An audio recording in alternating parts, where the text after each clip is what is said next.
جانا تو سب نے جانا ہے. ابھی صبح میری میجر صاحب سے بات ہو رہی تھی. الحمدللہ کرنل صاحب، میجر صاحب، تمام یہ پاک آرمی کا عملہ موجود ہے.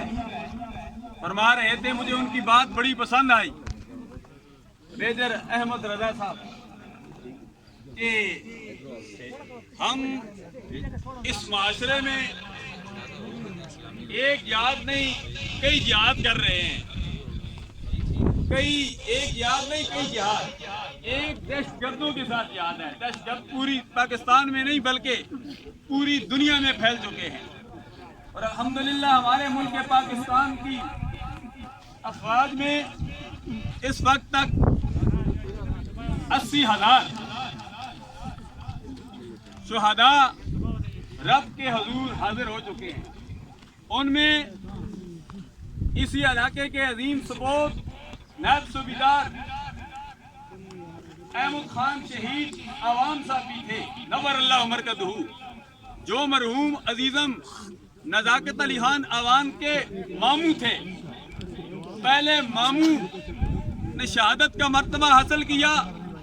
آج ماموں کے جانے کے بعد عزیزم نزاکت علی خان نے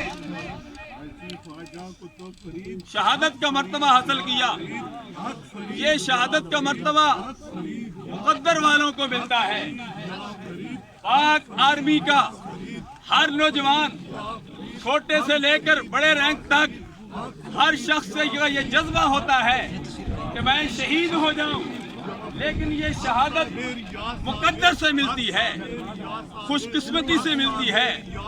وہ مقدر والے ہیں، خوش قسمت ہیں جو شہادت کا مرتبہ حاصل کرتے ہیں. پاک آرمی کے تمام شہداء کو میں خراج تحسین پیش کرتا ہوں. 65 کی جنگ میں جنہوں نے عظیم قربانیاں دی، یہ ملک پاکستان عظیم قربانیوں کے بعد حاصل کیا گیا تھا. جنہوں نے قربانیاں دی، اللہ تبارک و تعالیٰ ان کے درجات میں مزید بلندی عطا فرمائے.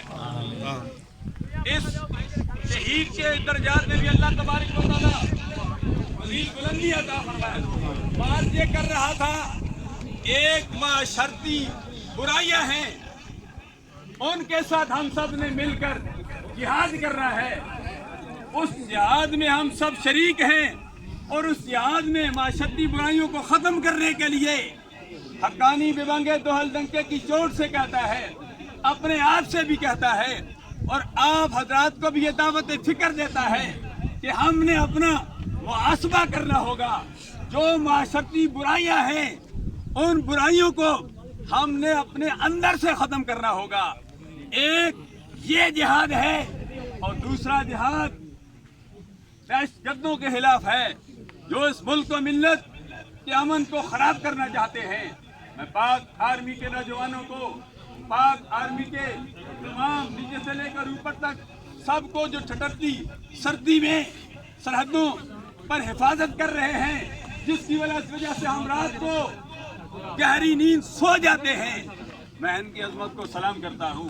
اللہ کا شکر ہے کہ الحمدللہ پوری دنیا میں ہماری ملک پاکستان کی افواج پہلے نمبر پر ہے، اور یہ عظیم جہاد کر رہی ہے. قائد ملت اسلامی علامہ امام شاہ نورانی علیہ الرحمت سے جب پوچھا گیا کہ ایک جہادی تنظیم ہونی چاہیے، انہوں نے فرمایا کہ الحمدللہ ہماری جہادی تنظیم افواج پاکستان موجود ہے. ہمیں اس پر فخر ہے، پوری دنیا میں یہ پہلے نمبر پر ہے. ہم ان سب کو جو زندہ ہیں، جو بارڈروں پہ کھڑے ہیں، اس ملک پاکستان کی سرحدوں کی حفاظت کر رہے ہیں، میں ان کو بھی سلام کرتا ہوں. احمد خان شہید کو بھی سلام کرتا ہوں. ان کے بھانجے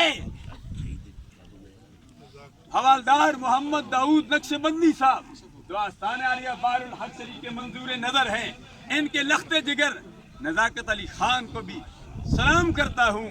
اللہ تبارک و تعالیٰ ان کی حاضری اپنی بارگاہ عدیت میں مقبول و منظور فرمائے. جذبہ تھا شہادت کا تو اللہ تبارک و تعالیٰ نے شہادت کا مرتبہ دے دیا. یہ شعر میں نظر کرتا ہوں، پھر اس کے بعد نماز جنازہ کا وقت ہونے والا ہے. نصیر و ملت پیر نصیر علیہ رحمت فرمایا کرتے تھے، نور آنکھوں میں تو چہرے پہ اجالے ہوں گے، یہ سارے سرکار کے غلام ہیں. افواج پاکستان بھی سرکار کے غلام ہیں. عوامی پاکستان سرکار کے سارے کلمہ پڑھنے والے لا الہ الا اللہ محمد رسول اللہ سرکار کے غلام ہیں. اور سرکار کے غلام مرنے کے بعد ان کے چہرے بگڑتے نہیں ہیں بلکہ ان کے چہرے پہ نورانیت اور زیادہ آ جاتی ہے. اس لیے تو پیر نصیر الدین فرما گئے نور آنکھوں میں تو چہرے پہ اجالے ہوں گے, نور آنکھوں میں تو چہرے پہ اجالے ہوں گے, مصطفیٰ والوں کے انداز نرالے ہوں